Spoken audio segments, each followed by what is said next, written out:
quarter round offers an easy solution to cover the expansion space required when installing floating floors. Begin by measuring the length of the wall where the quarter round will be installed. Then cut it to the length if necessary. In most cases, you'll have enough length to span the entire wall. However, if that's not the case, you can easily join two pieces together. Simply miter the pieces at two 45-degree angles and fit them together. The transition is nearly flawless. Place the quarter round against the wall base and test the fit. Install the quarter round using finishing nails to secure it in place. Join corner pieces by mitering the two ends at 45-degree angles and placing together.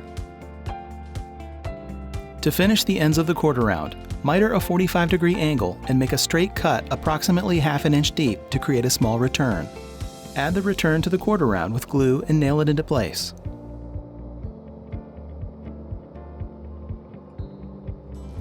Fill the nail holes and joints with caulk or color-coordinated putty.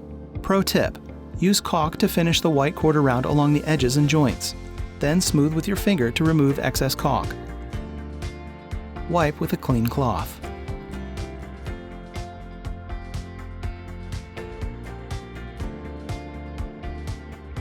To complete an installation for WetProtect floors, be sure to use waterproof quarter round for WetProtect floors. Measure the length of the wall where the waterproof quarter round will be installed. Typically, you should have enough quarter round to span the entire wall. If not, miter two ends at 45-degree angles in opposite directions, just like before. At each 45-degree joint, add a bead of silicone to keep water from penetrating the joint. When you get to a door frame, make a return similar to before. It is important that you make sure the return joint is at a perfect 90 degrees. Cut a small return piece and add a bead of silicone. If you need to wrap the molding around any abutments in the wall, use a miter saw to cut the angles the exact opposite direction from how you did in the beginning. Remember to add a bead of silicone at all joints. Splice together any pieces of molding with two 45-degree cuts that run in different directions. These cuts should fit together tightly. Using a number 6 or number 8 bright finish nail, nail the molding to the baseboard at a 30-degree angle and set each nail with a small nail punch.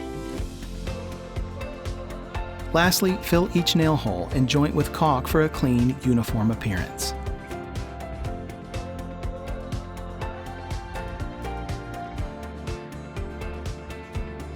Now you have the perfect finish for your waterproof floor.